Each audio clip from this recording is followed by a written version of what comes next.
You think you're living in reality? Do you really, really want to persist in believing you're living in reality?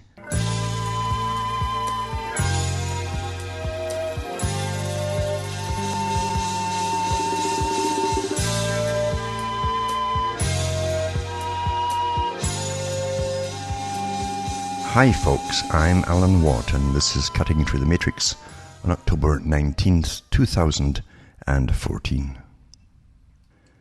Now I hope you're all hanging on to your sanity as we go through all these massive cultural and social changes, legal changes and all the rest of things that are coming down the pike on everyone. Because remember, this is the century of change. You keep forgetting that. This is the century of change. That's what it was called in the 20th century through academia, because the big boys at the top knew what was coming down the pike, where experts and scientists and of all kinds would be in charge of running the world on behalf of their masters, who keep them awfully well padded on their big grants that they get. And they'd manage all of the general population. You know, the failures, the ones who didn't get up to that class of and system, because that's really what you're in. It's a new kind of scientific class system that you're living in today. And you're in a post-consumer society, as you've been taught to go into austerity, and many other changes too coming down the pike, as I say. But I hope you're all surviving it and holding on to that sanity as we are rushed through it, of course. Because you see, there's so much to change. Remember, they've got 100 years to finish the whole agenda. And they've got a massive list of things they've got to do to really condition the whole of society into a completely new way of thinking. And even some of those ways of thinking about different things have to be altered maybe 5 or 6 times according to the period in this century to suit the agenda, and then upgrade them again to the next step and the next step and so on, until you'll have many opinions over your span of your life. And many generations will constantly change their opinions because we're given our opinions by our betters, you see. It's quite simple. There's nothing really fantastic about it, because there's been so much documentation and books churned out about it for well over 100 years, when the big boys in eugenics, etc., and the Nova-Rich that joined what they thought was an elite. They're never really part of the elites, the Nova-Rich, because they don't have the proper breeding, as they say. It takes a while to inbreed with them, if they allow you, that is, into them, and before you can come up the ladder. That's how the world really is run, and most folk never think about it that way, because you've been trained not to. In fact, you've been trained not to think at all. Just like adopt the opinions given to you and your station in life, and that whole class of people in that station of life accept the opinions given to you by the media. Very simplistic ones, and they don't have to make much sense to you. Just adopt them, and then you don't have any stress. Your mind is made up, and you have no stress left, you see. You're good. In other words, you've been awfully good. Perfect indoctrination, remember. Perfect indoctrination starts immediately you're born. And it comes from your parents, because they've been generally perfectly indoctrinated. They've never figured things out. They're generally unhappy with their lot in life, in many classes, but they never really figure out why. The little things, why? Yeah, they never got enough cash. Taxes always go up. Money's always devalued because we live in a fake money system, but they don't even know that much. And don't even think about looking into it. They've been trained to look for the paycheck getting higher once a year.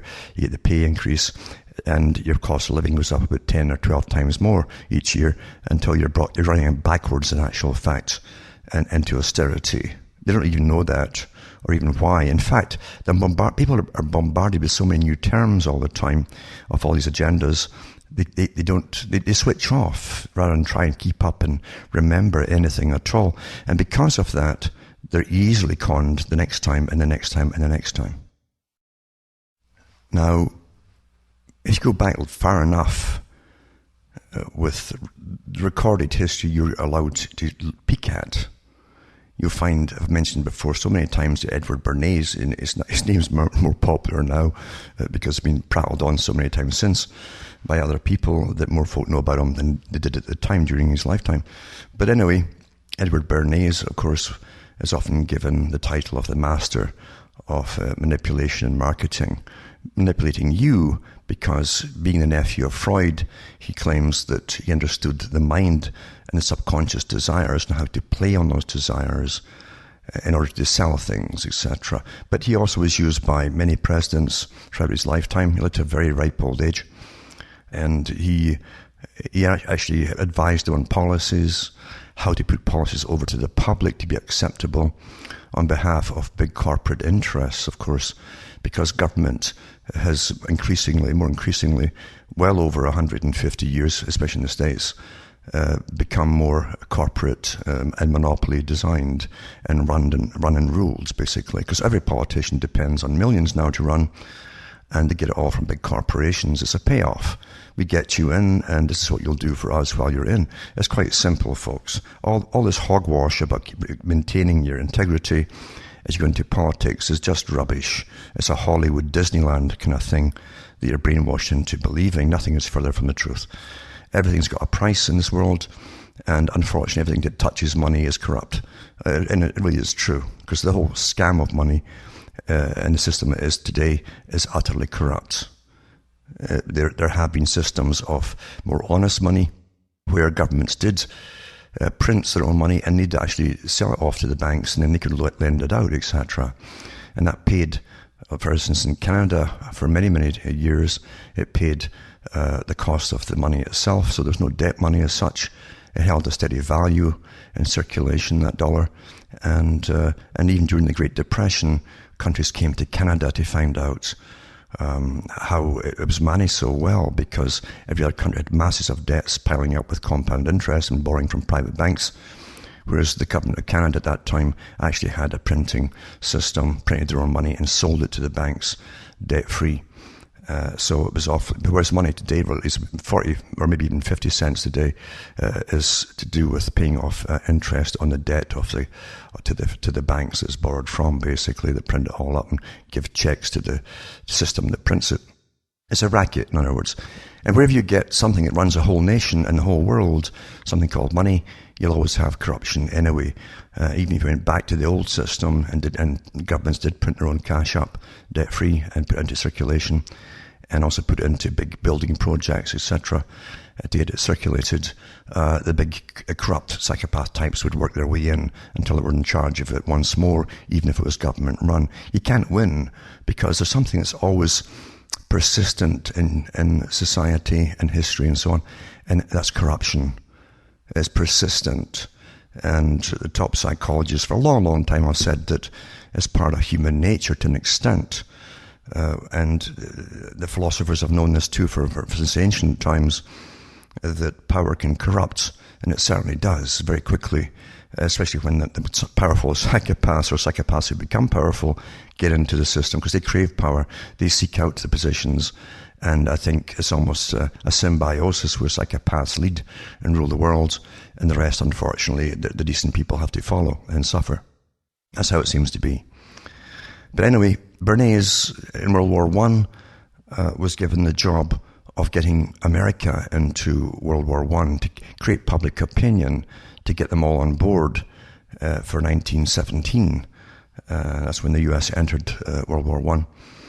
And he was so successful that afterwards he and some of his cronies wrote books on how they conned the whole nation. And they're pretty blatant about it, actually, how they had created the system that got the US into World War I. And there was a massive amount of flack about it. And therefore, because of the flack and the backlash from the public, who don't like being conned, even though they go along with the cons, they had various bills put out there to stop propaganda being used internally on the general public. It was never fully followed, obviously, but there were certain guidelines that kept it kind of restricted to a certain level, you might say. Since 9/11, the big boys have been chomping at a bit to have total propaganda put out on all news across their countries, all the Western nations and so on. And some of them just went straight ahead because they had no restrictions. And in other words, it was business as usual with propaganda of all kinds. And also, in the US, they had to look at the bill again to try and repeal an very old bill that restricted them to an extent, only to an extent, because they've always used it. But if we look, for instance, and people have no memory today because they're hit with so many terrifying things at once, you see, every other day. And some people who supposedly oppose this stuff don't seem to help it much as they terrorize you as well. But if you look into this, for instance, and people have forgotten all about it, it's from about 2013, I think, maybe, or maybe even earlier. But it was from Fox Nation. And they said, back then, it said, U.S. repeals propaganda ban and spreads government-made news to Americans. By John Hudson, it says, for decades, a so-called anti-propaganda law prevented the U.S. government's mammoth broadcasting arm from delivering programming to American audiences. And what they meant was propaganda. But on July the 2nd, that came silent to an end with the implementation of a new reform passed in January. The result, an unleashing of thousands of hours per week of government-funded radio and TV programs for domestic U.S. consumption, in a reform initially criticized as a green light for U.S. domestic propaganda efforts. So what just happened? And it goes on to say, until this month, a vast ocean of U.S. programming produced by the Broadcasting Board of Governors, such as Voice of America, Radio Free Europe, Radio Liberty, and the Middle East broadcasting networks could only be viewed or listened to at broadcast quality in foreign countries. The programming varies in tone and quality, but its breadth is vast, is viewed in more than 100 countries in 61 languages.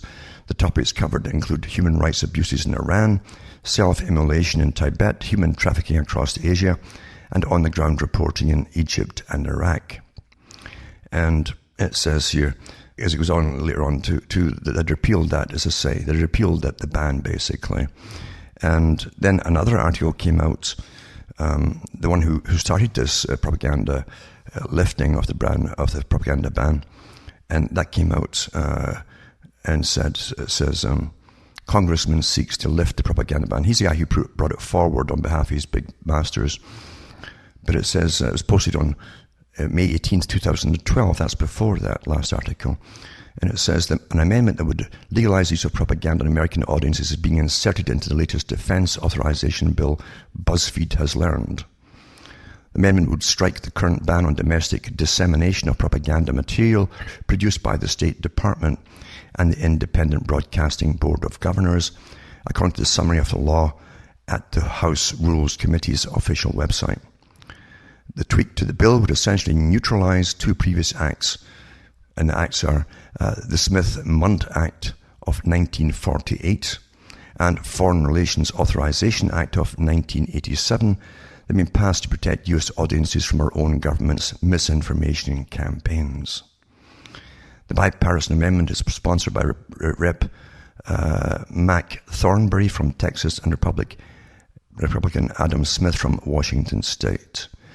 In a little-noticed press release earlier this week, buried beneath the other high-profile issues in the $642 billion defense bill, is quite something, eh? Including indefinite detention and a prohibition on gay marriage at military installations, Thornberry warned that in the internet age, the current law ties the hands of America's diplomatic officials, military and others, by inhibiting our ability to effectively communicate in a credible way. The bill's supporters say the informational material used overseas to influence foreign audiences is too good not to use at home, and that new techniques are needed to help fight Al-Qaeda, a borderless enemy whose own propaganda reaches Americans online. Critics of the bill say there are ways to keep Americans safe without turning the massive information operations apparatus within the federal government against American citizens. And it says clearly there are ways to modernize for the information age without wiping out the distinction between domestic and foreign audiences, says Michael Shank, Vice President at the Institute for Economics and Peace in Washington, D.C.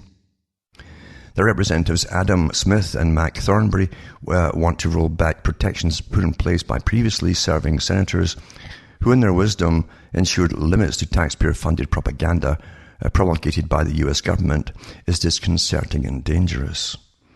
I just don't want to see something that's significant, whatever the pros and cons, go through without anyone noticing, says one source in the Hill, who's disturbed by the law. According to this source, the law would allow U.S. propaganda intended to influence foreign audiences to be used on the domestic population. The new law would give sweeping powers to the government to push television, radio, newspaper, and social media onto the US public. It removes the protection for Americans, says a Pentagon official who's concerned about the law. It removes oversight from the people who want to put out this information. There are no checks and balances. No one knows if the information is accurate, particularly accurate, or entirely false. According to this official, senior public affairs officers within the government or Department of Defense want to get rid of Smith-Mundt, that's M-U-N-D-T, and other restrictions because it prevents information activities designed to prop up unpopular policies like the wars in Iraq and Afghanistan. Critics of the bill point out that there was rigorous debate when Smith-Mundt passed, and the fact that this is so under the radar, as the Pentagon official puts it, is troubling. The Pentagon spends some $4 billion a year to sway public opinion already, and as recently revealed by USA Today, the Department of Defense spent $202 million on information operations in Iraq and Afghanistan last year. In their apparent retaliation to the USA Today investigation, the two reporters working on the story appear to have been targeted by Pentagon contractors who created fake Facebook and Twitter accounts in an attempt to discredit them.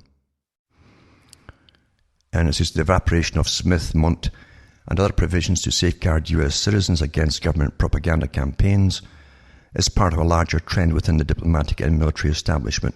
And that's true. They're targeting the regular people too within the US, including reporters too. And this article goes on to talk about, it says in December, remember this is back in 2012, the Pentagon used software to monitor the Twitter debate over Bradley Manning's pre-trial hearing. Another program being developed by the Pentagon would design software to create sock puppets on social media outlets. And last year, General William Caldwell deployed an information operations team under his command. They've been trained in psychological operations to influence visiting American politicians to Kabul. And then it goes on to say that the U.S. Army whistleblower Lieutenant Colonel Daniel Davis noted recently in his scathing 84-page unclassified report on Afghanistan that there remains a strong desire within the defense establishment to enable public affairs officers to influence American public opinion when they deem it necessary to protect a key friendly center of gravity, to wit, U.S. national will, he wrote, quoting a well-regarded general. The defense bill passed the House Friday afternoon. So there you go. I mean, there's nothing you can get in the news today, and for quite a while now, that actually has any credibility, either whatsoever, or a little bit, or you name it. It's all confusion. But most folk in the general population don't remember these bills and so on that were put out a while back. And because, again, they're bombarded with terrifying articles every day. And when you're under terror, you don't remember too much at all. You're in fear of your life half the time, and so on and so on. So that's how the world really is run. Now, other countries like Britain don't bother about that because they've never had any real bans on propagandizing the public for any particular, in any era actually. They don't have the various, in fact, even the so-called Charter of Rights is kind of vague and oral, apparently, which means you can constantly stretch it any way you want, depending on the time that you live in. It's stretched by those in charge. But in the US, they have this thing that's been ignored for my whole lifetime, their Bill of Rights and all the rest of it. So, but here you go. The whole way is propaganda. But don't forget, and it doesn't mention it here, that propaganda starts in school big time. When you get through a system that's always been there to serve the nation and not yourself, basically, and whatever they want you to believe or how they want you to behave is drummed into you at a very early age with psychology or psychological techniques being used to the maximum, and even the videos that you watch, etc., influencing your behavior. You'll cry at certain things if you're a child when you see little furry animals getting killed or whatever. And then you're told who's doing it, and then you'll hate those people who they tell you is doing it, even though it might not be them at all. It's things like that. It's so easy to influence children. And with the groupthink that they have now in school class systems, where you all have to comply to the established order of the group, In other words, the group is led, see, the majority of the public are led by powerful, what they see as powerful authority figures. And if that teacher generally takes that position, and therefore to please the teacher, most folk will comply and go along with it, saying, yeah, I like this person, and I'll comply and go along with their point of view. And they put their hands up. And if you get your hand down, you're ostracized by the group. This is not freedom at all. And it's not letting your own mind work for itself whatsoever. This is all wrong, but every country has copied this technique, of course, because it's so important. In every generation, you must indoctrinate heavily the children to serve the system as best as the masters of the system want it to be served. Quite simple. Nothing new in this at all. But now it's all through the age groups. And again, going back to books I have here from the 1920s even, they talk about perpetual education. Now, this didn't mean you kept taking night courses after school for the rest of your life. It was talking about education through your entire life and updating you to the new system of belief on different topics, and so on and so on. Well documented by the psychologists of the day and the social engineers of the day. And today you have everybody in the act, including the neuroscientists, that are getting massive amounts of money thrown at them.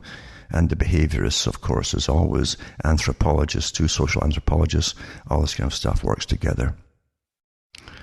Now, another thing too, I've mentioned for so long, that really things haven't changed in the system you're living in to an extent.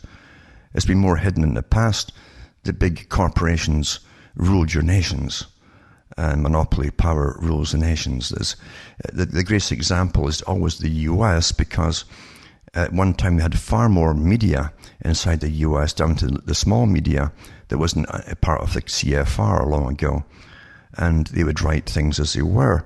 Whereas in other countries like Britain, where the Royal Institute for International Affairs, the big media moguls have always belonged to the same one group.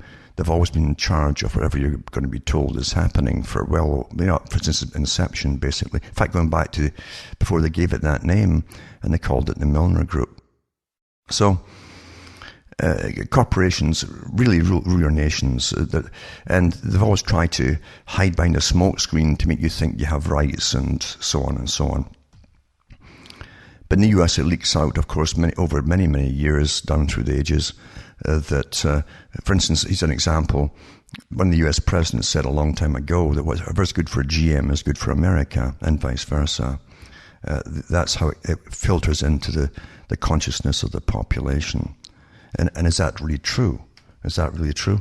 You know, all their bail-ins they got not long ago, now they moved offshore and set up factories elsewhere with your cash. You paid for all. So that's the loyalty they show you for buying all their cars and trucks. And the rest of them are all the same too. So in international corporations, they have no affinity for any particular country. They'll generally have one main one they'll use more often, because they want that country to go off and fight their wars for them and protect them when need be. And that's about it. That's what it comes down to. But you've always had this what we used to call corruption running nations. The powerful psychopaths who get in, and the elite who already are in, the interbred elites, for instance, with the moneyed families, they've always run the world for their own benefit, and for their countries definitely for their own benefit. They decide what kind of education, indoctrination, and belief system you'll have in any particular time. And their wars were always, the foreign conquest was exactly that. They didn't pretend to go off to force democracy on countries like George Bush Jr. did. Revolutionary democracy, called it. They went out there, and it was a pretense with Bush too, because he knew it was for plunder, for their oil fields and everything else that they had. And it goes on. It's been that. The history of the world is just this. It's just greed by those at the top who want to maintain power by having more material goods and financial backup for their own families, etc. That's really how it works. Now you have all the shareholders in on the act too, big shareholders, who also want to make sure that the governments do what the big corporations that they own want to safeguard themselves, not you. You pay for all the work. You pay for replacing bombed Refineries across the Middle East, for instance, you pay for all of that. You make brand new ones for them. You put in new roads for the transportation, the oil for export and so on. You pay for all that stuff, and the big boys get all the profits. And they call that good government, you see. They run the government. But they're better in some countries at hiding corruption than other countries. Part of it, again, is the incessant propaganda you get. In Canada here, you get very laid-back propaganda. It's almost infantile, where they give you only a few well-known faces that you've been brought up with, and Daddy would never lie to you on the news, so you believe in them, like Mansbridge and people like that. And he'd never lie to you. He looks you in the eye every night there at 6 o'clock. How can you be lying? And of course, it never dawns on most folk who've grown up with it that he doesn't even write the news, obviously. He just reads it. But anyway, and he's paid big bucks for reading it and being so trustworthy, you see. But in other countries like the US, occasionally it comes out of the corruption that's going on. They don't get the little folksy tales of different parts of Canada or Ontario or things like that the CBC for Canada puts out, the government-paid news media propaganda station. And they don't go into the deep corruption things that go on within governments, of course. They're all on board with in a little clique. They'll play the game, you might say, with those in control. But in the States, sometimes it leaks out. Now, here's one here, and it says, and in the States too, you also have politicians who let things out the bag if they have jealousy, where they haven't got contracts, but some other politician or their families have got a contract that the government's putting out, you see. But one of the ongoing ones in the US, it always crops up and fades away, is the Feinstein family and so on. And this one here was October 16th, 2014. It says, High Court clears the bullet train for California, but problems remain, you see. And it says, California will forge ahead with plans to build the nation's first bullet train by buying land in the Central Valley and demolishing buildings in the path of the $60 billion rail line after the state Supreme Court decided not to hear an appeal from opponents of the project. There's democracy in action. We don't want to hear your appeal. The California Supreme Court's decision Wednesday to reject an appeal of a lower court ruling allowing Governor Jerry Brown's signature transportation project to proceed was another win for the beleaguered project that had suffered repeated legal setbacks. Demolition and engineering work has already begun around Fresno, one of the hubs on the first 28-mile stretch of high-speed rail planned for the Central Valley, but the agency is far behind schedule in acquiring all the land needed to actually begin construction, and the state has only found a fraction of the money needed before tracks will be installed. One of the arguments made by the plaintiffs, Kings County and landowners in Central Valley, was that the state failed to identify the funding for the first usable segment of the rail line, having only $6 billion of the estimated $26 billion needed for the first 130 miles. At Brown's request, that the legislature this year approved the first permanent funding source for the project, setting aside a portion of the annual fees the state collects through carbon taxes. Interesting. In Britain, I knew old folk in Britain who always said they'd learned their whole life that all the things that affect the world, like taxes of certain kinds that come in, special taxes, start in California. And that's what they'd say, that all major social cancers start in California and spread everywhere else. And it's so true, you know. Anyway, carbon taxes, a symbolic move that will deliver more money for rail, but not billions a year. And this is how you can tie in why carbon taxes are important, because all these big multi-billionaires and trillionaires want all that cash to pay for the big projects, the big building projects. Dan Richard, chairman of the board of the California High-Speed Rail Authority, said in a written statement Wednesday that the agency will build a modern system that connects the state, create jobs, I'll always say creates jobs, and complies with the law. And they continue to move forward aggressively to deliver the nation's first high-speed rail system, he says. Decision on Wednesdays also concerns only one portion of the plaintiff's lawsuit. In a second phase, still before a Sacramento County judge, attorneys will argue that compromises made to cut the price mean the bullet train won't be able to travel from San Francisco to Los Angeles in 2 hours and 40 minutes as promised in the ballot measure. The Third District Court of Appeal agreed with the plaintiff's complaint that there are legitimate legal concerns, etc., etc. This is Proposition 1A, approved in 2008, promised voters that the state would identify funding for the first usable segment of the rail line, and it would have necessary environmental clearances done before starting construction. Opponents argue that it has neither. The court's decision not to hear the appeal bodes poorly for all kinds of tax measures that go on the ballot, because voters are going to say, how do I know they're going to do this? How can I trust what they say? Etc., etc. And I love the way they spin that even.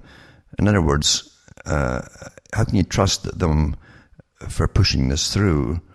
Because the voters are going to say, how do I know they're going to do this? In other words, they don't mind the carbon taxes to pay for this big project. This project isn't theirs, folks. It belongs to the corporation, for God's sake. See how they spin things a little bit there to obfuscate who's really behind it all? No, the voters aren't for this. They don't want to pay more taxes for anything, etc., etc. And then going back here again, 2013. Go back again. How did it all start? U.S. Senator Dianne Feinstein's husband, Richard Blum, won the first phase construction contract for California's high-speed rail. And this author says, I'm shocked, I tell you. It says, if I didn't witness the insanity and corruption in politics every day, I wouldn't have believed it. He's been facetious, of course. The Perini Zachary Parsons bid was the lowest received from the 5 consortia participating in the bidding process, but low was a relative term. The Laird Pierce, author of California, wrote, the firm's bid $985 million, $142,530 to build the widely anticipated first section of high-speed rail track that would tie the megapolis of Madeira to the global finance center of Fresno. To do the division, you'll find that the low bid came in at a mere $35 million per mile. $35 million a mile, eh? Where's the rest of it go, eh? All that $35 million, where's it go? And of course, that's the usual scam. As this fiasco progresses, remember that this $35 million per mile represents the best California can do on the section of track the high on crack speed rail authorities selected to go first, because it would be the cheapest, Pierce said. So it's all within the families of the politicians that run the state and parts of the federal government and so on and so on.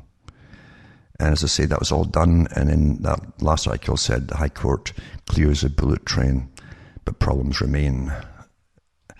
So, Now, here's another one too. It says, California readies pay-as-you-drive tax test coming soon to road near you. This fits in again with the Feinstein getting the contract and then the money to pay for it too, because they always use the taxpayers' money to build their big projects for their own private enterprises. And there's nothing new in that. Britain was just a front. The whole idea of Britain Inc. was a front for the British Empire, which simply worked and paid for all the big private corporations to grab all the stuff across the planet for themselves. And the taxpayer put in the armies and funded that and paid for all. And they put in, and they supplied the soldiers too, who got slaughtered and all that, and did the slaughtering. And they supplied the railroads that they'd lay down, etc., etc., so that the big wealthy families could loot the countries, etc. But it's the same everywhere else. California readies to pay-as-you-drive tax test coming soon to road near you. And that was October 17, 2014. It said it won't happen immediately or even within the next year, but not too far in the future you might pay a tax for every mile you drive, thanks to California. All cancers start in California, right? 3 weeks ago, California Governor Jerry Brown signed into law the first test of mileage-based road taxes in the Golden State. The bill, which passed the state legislature with the backing of transit agencies, environmental groups, of course the environmental groups are all NGOs paid by the big corporations, and most major automakers, because they're in the game too with all their chips in their cars and tracking the miles, create a 15-person panel to oversee a pilot of pay-by-the-mile taxation by 2018. So there you go. It's signed into law. The move makes California the largest state to explore how modern technology might replace the dwindling money from gasoline taxes used to build and maintain roads, thanks to ever more efficient vehicles and less driving overall. Congress has been forced to fill the gap at the federal level with billions of dollars in temporary funding. In California, where residents pay 48.5 cents on the gallon in state gasoline taxes, worth more than $3 billion a year, The state has borrowed from those revenues in recent years to cover shortfalls elsewhere. They never use it whatever they claim it's for. They use it for other things, including their own pensions and so on. And probably the bureaucrats and so on, and the politicians. On the other states which have explored such systems, Oregon stands as the most advanced, and with its plan to offer a voluntary pay-as-you-drive tax setup next year, offering 5,000 drivers the chance to pay 1.5 cents for every mile they travel in the state. Now remember, this is the racket they used to get the driving license through. For those who don't know, it was voluntary initially to get a driving license because it was thought non-democratic, you see, this whole farce of democracy, if they forced it on you, restricting travel. So they made it voluntary. And the goody two-shoes used it as a snob appeal. Oh, I've got mine. Yes, I've got mine. And then they put in the voluntary insurance for the thing, to travel. And that was voluntary for a long time before the government always steps in. Well, so many folk are now using that, so we're making it mandatory. Once you get the majority in, then it's democratic, it's mob rule, and the rest of the public are going along with it. So that's how it works. So it's voluntary, you see, because you're all dying to pay the carbon taxes, because Al Gore wants to make more billions of dollars through these carbon credit companies and other ones too. And the Rothschild Bank in Switzerland, the private one for the family, have already got contracts for all that carbon taxes for the planets to go through their private bank.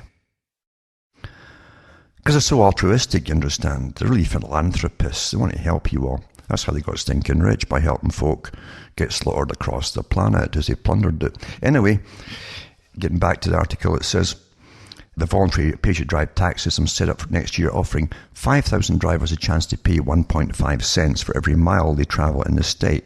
And people say, well, you see, that's cheap. They always start things off as cheap till eventually make it mandatory, and then they just jack it up and boot it up and boot it up like everything else they boot up. The Oregon system uses a pair of devices, one in vehicles and one in special fuel pumps that used GPS to track miles driven and then given the appropriate credit or surcharge at the pump itself. Oregon also found that drivers in a test program paid 28% more than they would have used using fuel taxes alone. So there you go. They love the wee cons they put in there that you can't figure out till you're paying more voluntarily. But the backers of Oregon's mileage tax system say the technology could be far less complicated and adoption far quicker, thanks to services like Apple's iPay and in-car internet setups such as General Motors OnStar. State Farm already has a pay-as-you-drive discount for its customers with newer Ford vehicles that use Ford's Sync to automatically keep track of how far they've traveled, as Oregon officials imagine it. See, that's why they put all that stuff in there, so you can keep track of how far you've travelled. I mean, that's stupid. You don't know how far you're travelling when the miles are already pumping up there and reading off for you. Come on, of course it's not. It's all put in for the purpose they're using it for now. That's why it was dreamed up in the first place. It says, one envisions a time when all new cars will come equipped with mileage reporting capability. New car buyers will decide during the registration process whether to activate the mileage reporting capability already installed into the car or add an external reporting device. They're all getting their cuts off, including the car manufacturers, They'll also choose a provider for account management or default to government-managed accounts. Motorists will then drive and periodically receive a bill by mail or email, which is their choice. See, they're giving you the appearance of choices here initially, you see, that may be bundled with other value-added services. I'm surprised they don't do a scratch and win as well, because that's how they usually get the public. Oh, you might win some. Motorists may check the bill details and pay online or by mail or authorize automatic payments from their smartphone, tablet device or the connected vehicle console in the dashboard of their car. Isn't that wonderful? You see, now we're finding out why all these things were given to you to buy. Not given to you mandatorily because it's going to be the law. No, to buy. So you pay for everything and you think it's your choice, of course. Giving motorists the ability to choose their mileage reporting and bill payment preferences will make mileage reporting and per mile charge payment simple and comfortable, such as motorists define it. Isn't that a wonderful PR piece there? It says, if you think this sounds like another way for government to invade personal privacy, you're not alone. The American Civil Liberties Union has expressed concerns about unapproved tracking, and privacy was a top concern of those who took part in Oregon's trial. The California law requires the test panel to address privacy worries, but also says the system must take into account public and private agency access, including law enforcement of any data it collects. That's not voluntary, is it? Movements may be a more personal form of data than even name and address. Where you live is a public record, but tracking someone's daily routine can reveal far more private information. There are already many ways businesses can do so. Every iPhone running the latest iOS 8 update has the ability to send location data to advertisers or remember a user's frequent location, and license plate scanning firms already have 1 billion plates on record. Chances are, given the technology on hand and the money at stake, California will devise a similar system to Oregon's that can satisfy some privacy complaints, perhaps by tracking odometers only, but is also easily adopted or adoptable by motorists. With 17% of all U.S. new car sales in the Golden State, and a need for road repair mimicked in most other states. You see, so they've already told you the money you pay for road repair doesn't go there from your license plate taxes and everything else. It's used for other purposes, but they always give you the same rubbishy propaganda each time they want more dough, isn't it?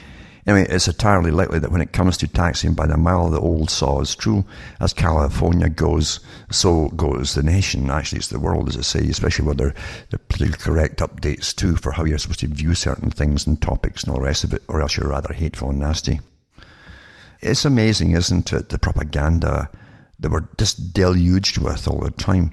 But these articles come out during all the war blitzes and the be scared of terrorism blitzes, and all the terrorism movies and dramas are churning out all the time, the same repetitive stories, and getting used to the same repetitive names of groups, etc.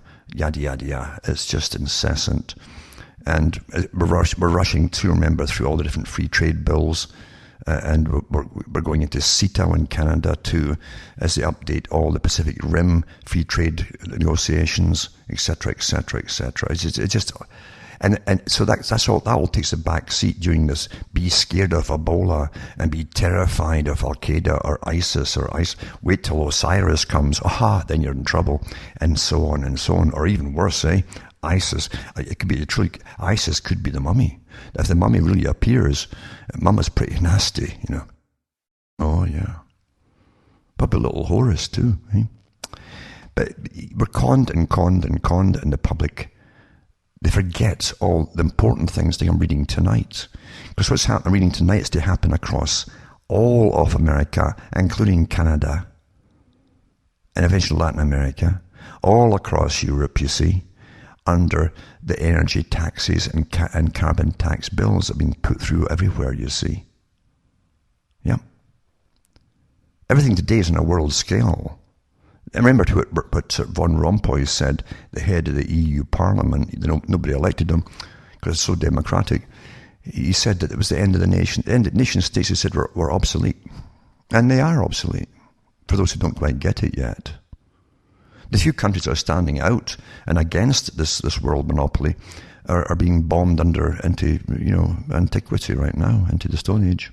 Have been for a while. Have been for a long time.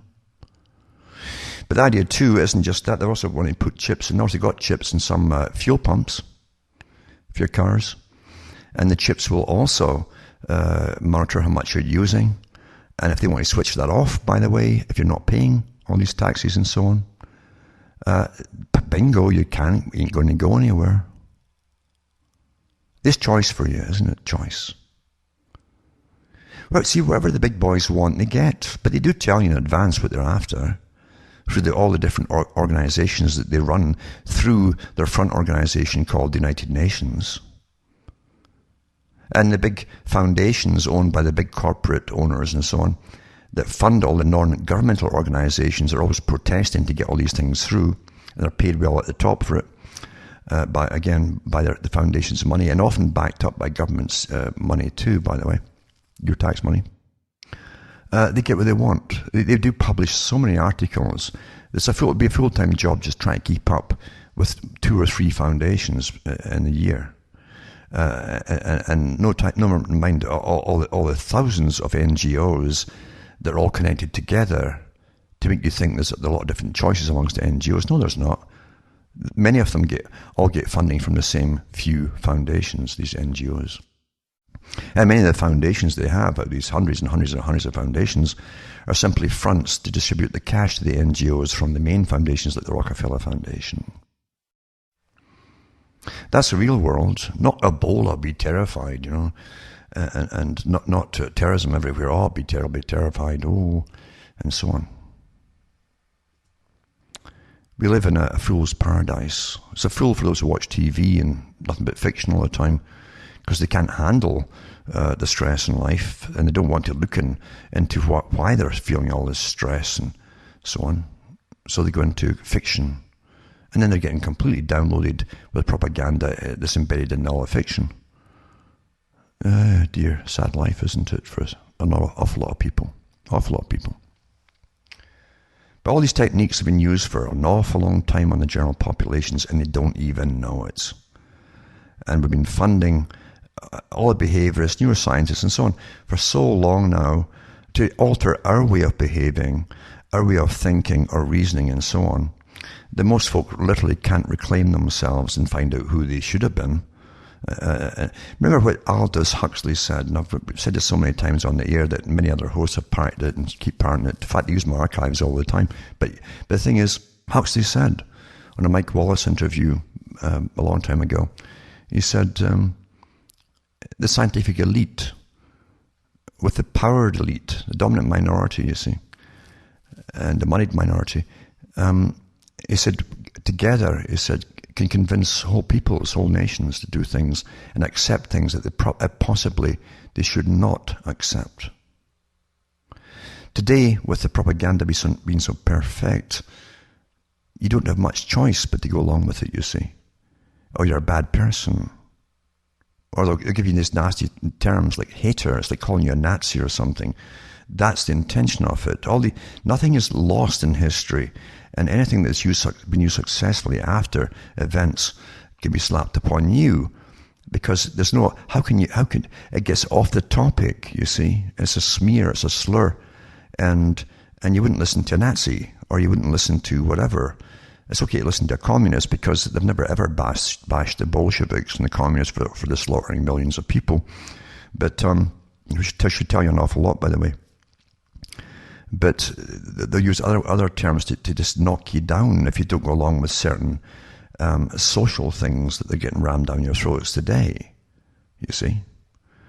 And hater and all that. How can you have a proper debate about anything when you're constantly smeared with something from the very beginning of your talk?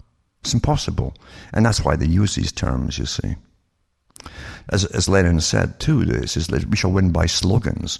They put out the slogans that are for something, you see, but they also put out the smears for anybody who can see through the cons of the slogans.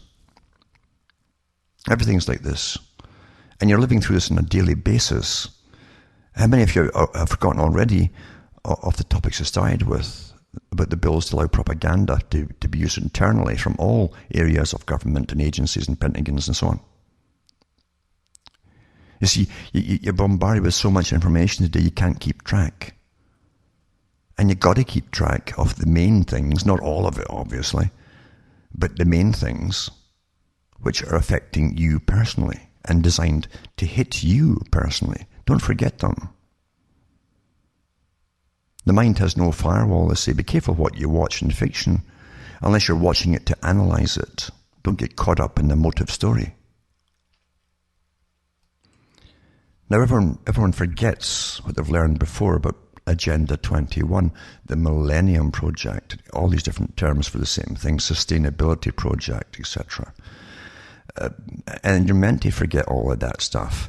That's how you also get someone off the right track, is by terrifying them afterwards with many other things until they forget it, literally. And they do. They'll forget it until you bring it up in their presence. But don't forget Agenda 21, how to get that essential vehicles only are eventually to be on the road. Agenda 21 too, into austerity, teaching you to go into austerity in a post-consumerist, post-producing society. Because everyone's made in China, and your masters made that all happen too. All your national heroes made that happen because you're taught to worship them, or the top politicians. Anyway, that's part of it. Get you off the roads, essential vehicles only, gradually, until only the extreme wealthy can afford them. There'll be an exception for certain classes of people, you see. An essential, again, they'll get their little license to be an essential vehicle only. Well, it's from my corporation, you see, and so on. Or you might even get one for the cleaner once in a while. I clean the corporate offices, things like that. But anyway, you're conned by so many different techniques. As I say, you can't keep up unless you keep your mind focused and switch off when you're being terrified by stuff that's deliberately designed to literally, psychologically terrify you. And lots of it is, now that they've repealed all the internal propaganda bills that they've had in the past, especially in the US. For Canadians, we get most of our propaganda via the US through the Canadian CBC. Because we're all working together and it saves Canadians money. The Americans pay for all the propaganda that was put to Canadians. So that's more money for the big boys in politics here to use for themselves. Now, one of the many techniques, now I've gone through psycholinguistics into neurolinguistics. It used to be called psycholinguistics and so on. Now it's neurolinguistics, and there's such a vast field. It's a whole field of study in itself. It's really a profession in itself. But I've given you different clues and tips onto how it works and so on in the past. And people should go into cuttingthroughthematrix.com archive section and go really through so many of the talks I've given in the past, because many other hosts have been using them all the time, and people who work with these hosts tell me they're always using these archives of mine. And go into alanwattcuttingthrough.eu, and you'll find lots of stuff there too. But one technique that's used, and here's the key. You see, they can scatter information out there, but don't connect it for you. Every study that's done on humanity comes from big grants from your government agencies, even Pentagon, and also the foundations, often matched by taxpayers' money. Because after all, if people have their own minds, governments couldn't really rule you as they do today. It couldn't happen. It simply couldn't happen, folks. You think you're ruling yourself because you can buy. One woman actually said that I'm free. I can go out shopping and buy whatever I want, and that was her definition of freedom. But that also works with lots of the public. Well, I can buy my iPhone. I can buy this and I can buy that, and that's what I can communicate to all these. And probably sock puppets are communicating too most of the time, and they don't know it. But they still think they're free. You see. If they forced a computer on you and they forced the iPhone to track you and they forced all this upon you, not initially voluntary carbon taxes per mile, if they forced it down your throats, your backs would be up and there'd be a movement would start up. So they always say, I'll be voluntary to start with, you see, to start with. The same con was used with Obamacare. Oh, you got to pay it, or you're going to pay it, go to prison. Pay it or go to prison. And then they softened it to, oh, well, you either pay it and go on, or you pay a fine the first year. Knowing darn well it gives the appearance of choice to the people. Oh, well, I'll pay the smaller fine this year rather than pay the big high cost of the insurance. It gives you the appearance of choice. Appearance, but there's no choice at all. This is called double bind in psychology and in neuroscience. And it's part of neurolinguistics, which work on psycholinguistics, you see. And it says the double bind is an emotionally distressing dilemma in communications in which an individual or group receives two or more conflicting messages, and one message negates the other. You see? It gives the appearance of you've got the choice to respond to one or the other, but both of them are important. That's how they're put across to you. Both are important, but they conflict with each other. So this creates a situation in which a successful response to one message results in a failed response to the other, and vice versa, so that the person will automatically be wrong regardless of response. The double bind occurs when the person cannot confront the inherent dilemma, and therefore can neither resolve it nor opt out of the situation. It's the law. It's the law. Choose. And double bind theory was first described by Gregory Bateson and his colleagues in the 1950s. Now, these guys all got their grants because it was going into neurolinguistics and how to control populations and con you and all the rest of it. But that's why these studies are done, folks. That's why they're done. They're very old techniques. They're used all the time on you. Double binds are often utilized as a form of control without open coercion. Voluntary, it could be voluntary, right? The use of confusion makes them both difficult to respond to as well as to resist. And that's why they never spell out exactly. Folk were terrified of Obamacare coming in thinking, I've got prison maybe.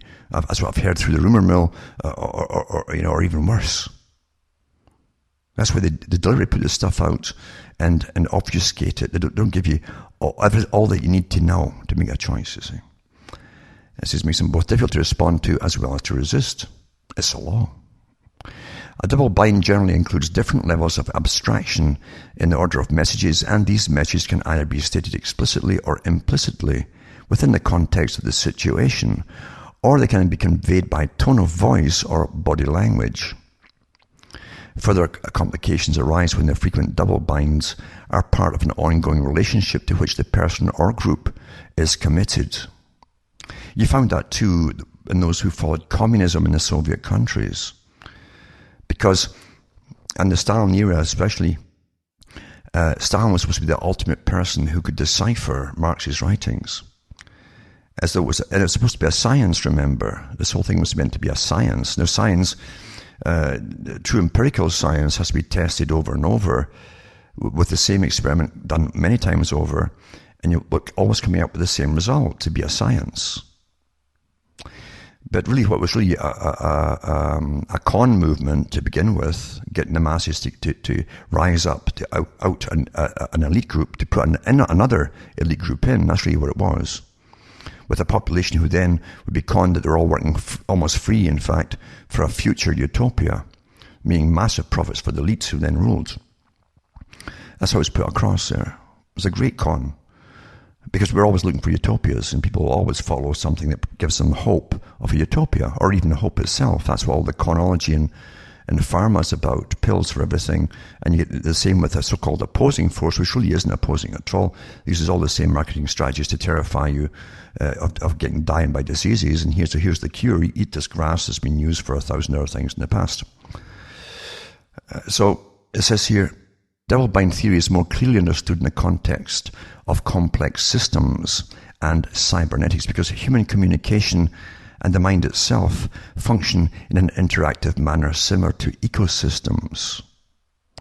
Complex systems theory helps us to understand the interdependence of the different parts of a message and provides an ordering in what looks like chaos. This is so well understood, folks, by all the big marketing companies, and especially the ones that are employed by government agencies to put things across to you.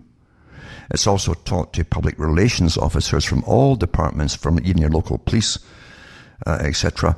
The PR person is taught this kind of stuff to deliberately make things weakly diffuse, so you can't get an actual definite answer on anything where you should or should not do something, you see.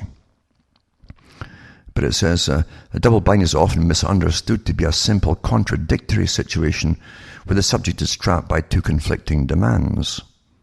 And I've gone through the whole thing too about the experiments I've done in Yale and other places, Stanford and so on, the prison experiments and so on, and the one they did as well with the shocking of people. People thought they were being told to put massive shocks through subjects by an authority, and were given the orders by an authority figure to find out if they would comply or not. But this is also the double bind thing comes into that. The person who thinks he's applying real shocks to someone who's really an actor has the conflict in their own heads of what they know they should not do, and this thing of obeying authority. They need to obey authority, and the authority figure would then take the blame for things. That's how the simplicity of the mind. That's how armies function. That's why armies will always slaughter whoever they're told to slaughter, regardless of Geneva Conventions or anything else. It doesn't matter whose army it is, by the way. As long as the officers in charge give them the order and even make it explicit, I'll take beyond my head, etc., even though it's never on the officers' heads. It's on yours. But anyway, It says, and who or what imposes these demands upon the subject. Unlike the usual no-win situation, the subject has difficulty in defining the exact nature of the paradoxical situation in which he or she is caught. The contradiction may be unexpressed in its immediate context and therefore invisible to external observers, only becoming evident when a prior communication is considered. Typically, a demand is imposed upon the subject by someone who they respect, such as a parent, teacher, or doctor. It could be a professor or anything in an experiment, you see. But demand itself is inherently impossible to fulfill because some broader context forbids it. Your cultural indoctrination, you see. This is, for example, this situation arises when a person in a position of authority imposes two contradictory conditions, but there exists an unspoken rule that one must never question authority. Which is what your government uses on you all the time. Well, it's voluntary, but it might not be. What? What? And it says, Gregory Bateson and his colleagues defined the double bind as follows, and he goes through different examples of the double bind, although they're giving you very simplistic ones here, such as parents who tell the child to be silent, and then do you understand if the child replies, he's just spoken back to the parent. He's speaking back to them, you see. Things like that. Very simple ones, but they don't mention what the real purpose here was to find ways to put things over on the public. That's what all these studies are about, folks. When I was small, I realized that all this testing on mice that would come out on science programs was nothing about seeing about how if we can train mice to go and work in the mines or something.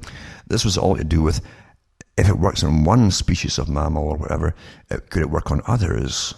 It was all to do with us, ultimately, you see. All these experiments and all these animals are about us. How to control us, manipulate us, retrain us,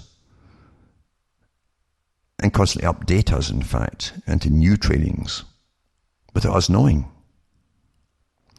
So the technique here, again, of double bind, and one of the simplistic examples I give you here is to do with, here it says, a punishment may include the falling off, the withdrawing of love. You know, it could be the same thing with the group's withdrawal of acceptance of you if you don't go along with the group.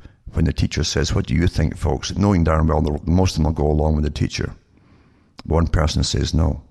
They get ostracized. It's called shunning, even in some religions. The group shun you. The expression of hate and anger or abandonment resulting from the authority figure's expression of helplessness. A secondary injunction is imposed on the subject conflicting with the first at a higher and more abstract level. For example, you must do X, but only do it because you want to. It is unnecessary for this injunction to be expressed verbally. If necessary, a tertiary injunction, third one, is imposed on the subject to prevent them from escaping the dilemma. So they don't want you to even escape a dilemma. This is to see how to ultimately make you do what elites want you to do, including the scientific elite, or any propaganda elite, like global warming, climate change, carbon taxes, yada, yada, yada. You understand? They actually, they corral you in, they lock the door that you get in, to tell you you're free at the same time. And then they put in a third dilemma to stop you escaping the primary dilemma. Well, you can go in there voluntarily, but if you don't go in, you might get shot. Huh? What? You see what I'm saying? These are the cons that go on all the time throughout society, every day actually, especially from government institutions. And you can't fathom it out. So what you do is you seek out advice from other parties that are already established for you to get the advice from, and that's the route that you'll take, because otherwise you'll break down trying to figure it out through fear if I don't comply, etc., etc. That's only one little technique out of thousands and thousands that are used upon you from your birth. Sad, isn't it? Very, very sad. That's how easy it is to manipulate billions of people across the world. Every country uses them. That's why all science departments across the world all meet annually and so on and exchange their information, and that's what their year they exchange all these informations and have their trips from scientists from China and elsewhere visiting you and vice versa. Quite something, isn't it? getting back to what Aldous Huxley said, they could actually manipulate the people into accepting something that perhaps they shouldn't accept in their own interests, or for their own interests. They shouldn't accept it, or their better interests. It's happened out your whole life long. Your whole life long. And of course, all these changes that they put you through, even socially, are done to make life more tolerable, etc., for everyone. Even though what they force upon you might be intolerable for you. If you find some sort of thing disgusting or whatever it happens to be, you're not allowed to be disgusted anymore. Only certain people are allowed to be offended. In fact, you're not allowed to be offended. If you're offended, you're hateful. It's all psychology, folks, and behavioristic techniques used upon you. And you don't even know they're using them upon you, even in the arguments. Think for yourself to reclaim your mind. Because, believe it or not, there's no point in joining any group unless you have a mind of your own. If you join a group, you generally lose your mind of your own. They have their tenets of belief and their rules. And unless you stick up with the rules and keep up with the rules, out you go. You're ostracized.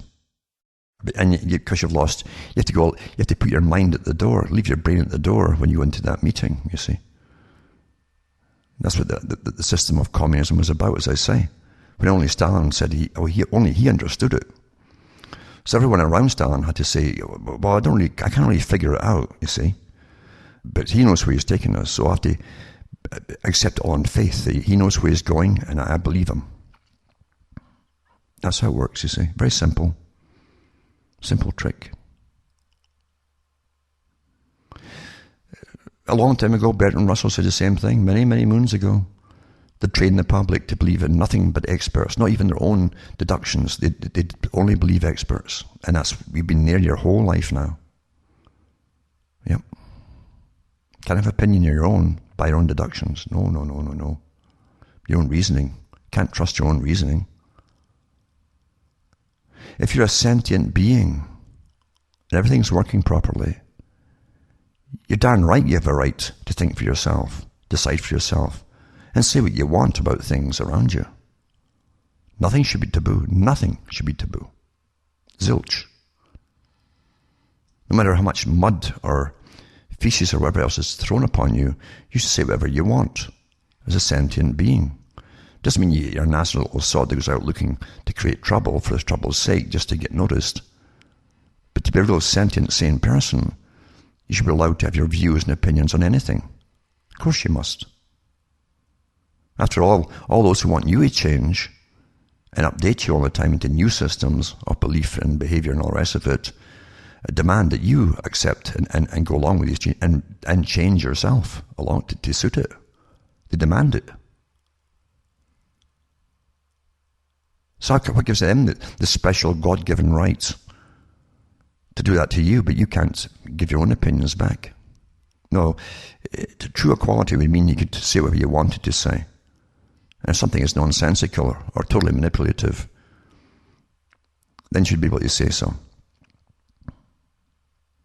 And don't believe for a minute the professions are free of this. All those with the global warming, all the top scientists are all on a heavy, big payroll. And human nature is not like some old black and white Abraham Lincoln movie made by Disney. Because that's where all fantasy belongs, is in Disneyland, not in reality. Human nature is corrupt, basically. And folk do know where their bread is buttered and who butters it for them. And when it's getting heavy slabs of bread and heavy slabs of butter, they ain't going to contradict it with it on the big paycheck. No way. That's the simplicity of human nature. But anyway, I hope you're surviving, as I say. Hold on to your sanity. Think for yourselves. Because unless you reclaim your mind, you've got nothing. You're part in somebody else's philosophy. From Hamish myself from Ontario, Canada, where of course it's freezing naturally. And after a whole year of rain, constantly day and night, pretty well. With the odd exception. It's going into flurries now and snow, early snow. It's going to be a bad, bad winter because this rain will turn into the heaviest winter we've had yet. It's bad enough last year. And this is the heavy manipulation of aerial spraying with the chemtrails. and weather modification, and all the rest that goes along with it. That's another story, as I say. I've talked about it so many times before, I won't talk about it again. But this is how the sciences run the world today. It isn't just your mind, it's the whole physical reality around you is being run with very high advanced sciences. Most folk won't accept it, they won't believe it, and that's fine. Their indoctrination is too perfect. They expect the media that's on board with the chronology as part of the system to do the reasoning for them, like Brzezinski said. They've been trained. He said they'd be trained back in the 70s to think that the media will do the reasoning for them and warn them about things. And it's been done effectively. They really do. Or as Adolf Hitler said, if you're going to lie to the public, tell a big lie. Because the average person will tell a small lie, but they go into disbelief for someone to actually purposely lie on a massive scale. Because you wouldn't do it, you see. You would tell a small lie. We're so well understood, it's scary, folks. And it's terribly sad. And it's even sadder to me to watch millions of people walk around thinking that they're making all their own decisions when they're not at all. That's even sadder. From Hamish, myself, Ontario, Canada, it's good night. And may your God or your gods go with you.